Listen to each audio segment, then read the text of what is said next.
For today's video nga ay magluluto naman tayo nitong meatballs with mushroom gravy. Pang ulam at pambaon idea na sigurado ako magugustuhan nyo. Kaya wag na natin patagalin pa at simulan na natin ang pagluluto.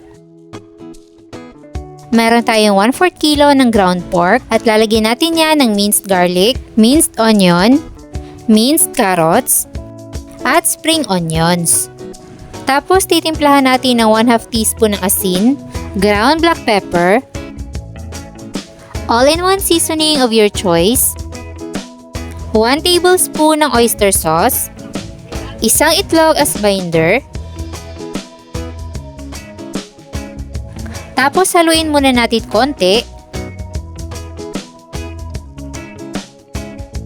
at lagyan natin ng 1 cup ng breadcrumbs. Tapos i-mix-mix na natin itong mabuti.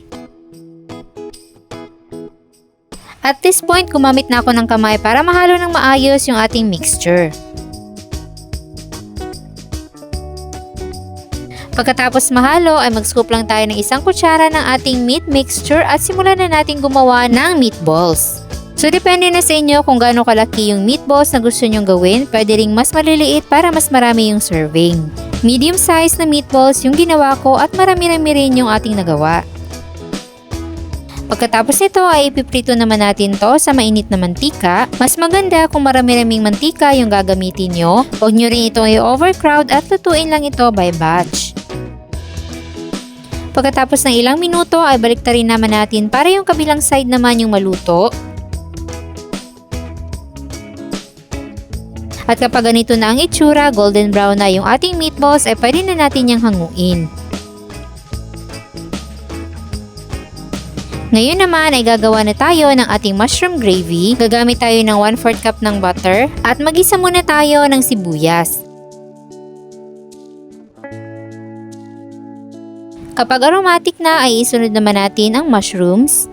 Igisa lang din natin to saglit.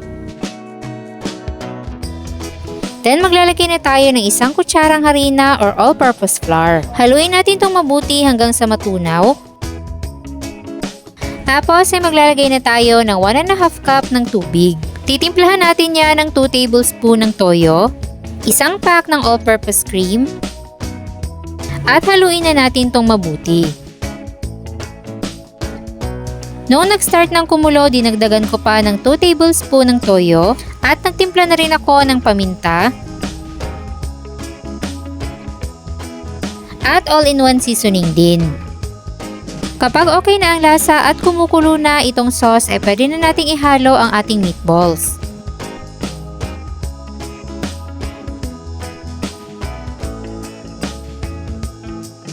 Tatakpan lang natin to for 5 minutes para ma-absorb ng meatballs yung ating sauce. Antayin lang din natin na mag-reduce at lumapot yung ating gravy. At optional lang to, kung meron kayong parsley ay pwede kayong maglagay para naman mas ma-enhance pa ang kulay ng ating ulam. At isimmer pa natin to ng ilang minuto para mas lumapot pa yung gravy.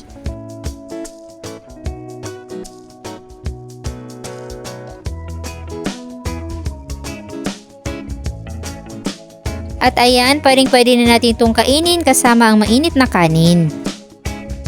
Siksik na siksik sa laman at perfect combination sa ating napakasarap na mushroom gravy. Siguradong masarap na naman ang kain ng pamilya mo kapag ito yung niluto mo para sa kanila. So meron tayong listahan ng ating mga sangkap na nandyan lang sa baba at sana'y nagustuhan nyo ang ating recipe for today. Enjoy!